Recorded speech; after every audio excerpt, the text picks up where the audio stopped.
네, 안녕하십니까. 나남TV 제우스 남성 원장 이석영입니다. 반갑습니다. 여성형 유방증 수술을 할 때 제가 예전에도 어떤 선생님들이 여성형 유방증 수술을 잘할까, 여유증 수술을 잘하는 병원 고르는 팁에 대해서 제가 말씀드린 게 있었어요. 의사가 수술을 잘하냐 못하느냐는 좀 많이 주관적인 그런 게 작용을 합니다. 수많은 사람들한테 나타나지 않았던 부작용이 나한테 나타날 수가 있고, 약간 운도 좀 작용할 수 있는 그런 부분도 있고요. 그날 의사 선생님의 컨디션에 따라도 좀 달라질 수가 있고, 지금 제가 말씀드리는 거는 좀 다른 방면에서의 어떤 여유증 할 수 있는 병원을 고르는 팁이거든요.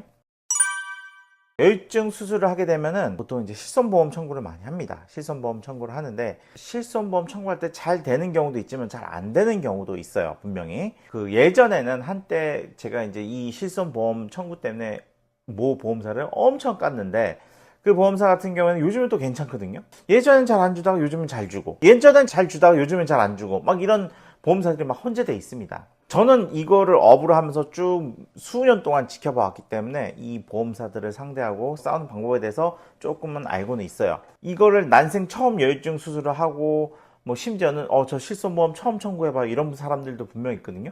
이런 분들이 수술을 하고 서류를 다 만들어서 보험사에 딱 제출했는데 보험사에서 못 주겠다라고 하는 경우 싸울 수가 있느냐. 환자분들은 대부분 이거 어떻게 해야 되지? 막 당황하기 마련이거든요. 오늘의 주제는 여유증 수술을 하는 병원을 고르는 방법이잖아요. 잘하는 병원을 고르는 건 당연히 첫 번째고, 두 번째로 이 자기가 했던 수술과 이거에 대해서 얼마나 책임질 수 있느냐, 이런 거를 좀 봐야 됩니다.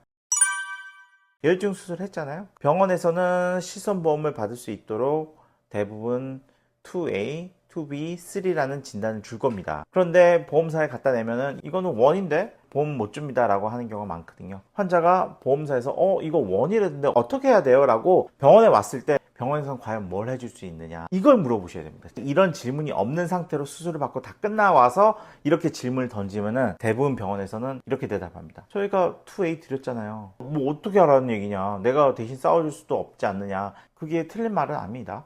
대신 싸워줄 수가 없어요. 실손보험이라는 건 보험사와 환자와의 계약이거든요. 그런데 여기에 갑자기 의사가 끼어들어서 잠시만요, 이거 뭐가 잘못됐습니다 하고서 끼어들 수는 없어요. 진단서 2A, 2B 줬잖아요. 이제 뭐 저한테 뭐 얘기하지 마세요 라고 해도 그런 책임은 물을 수가 없습니다. 상담할 때 보면은 당연히 받을 수 있는 것처럼 이거는 뭐 2A니까 무조건 실손보험 받을 수 있겠네요 라고 상담을 하잖아요, 보통은. 그죠? 그런 식으로 상담하는 병원이 되게 많아요. 그렇게 상담해 놓고 정작 돈을 못 받으니까 그때는 뒤집어 자빠진다, 이거는 좀 아닌 것 같아요.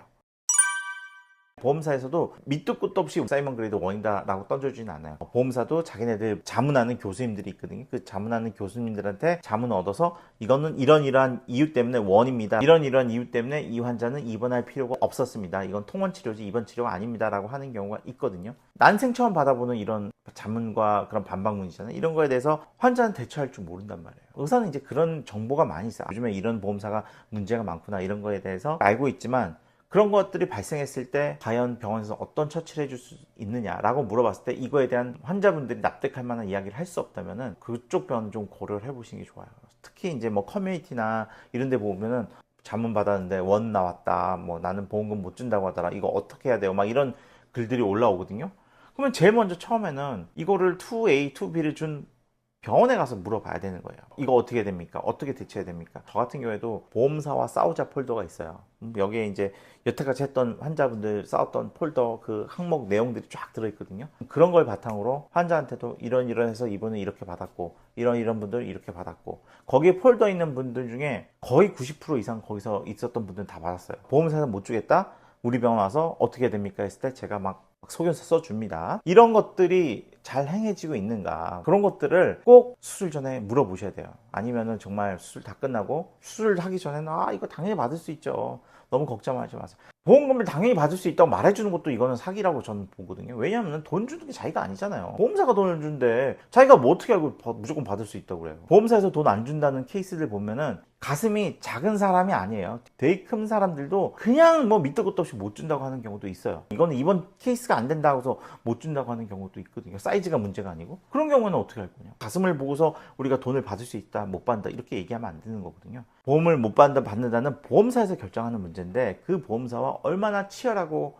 격렬하게 같이 싸워줄 수 있느냐. 중요한 건 환자가 싸워야 돼요. 아까도 말씀드렸듯이 보험사와 환자와의 계약 관계이기 때문에 의사가 주체적으로 싸울 수는 없어요. 환자가 보험사랑 싸우는데 아주 강력한 무기, 그런 것들을 병원에서는 제공해 줄 수 있어야 되는 거죠. 그런 것들을 꼭 한번 보셔야 됩니다.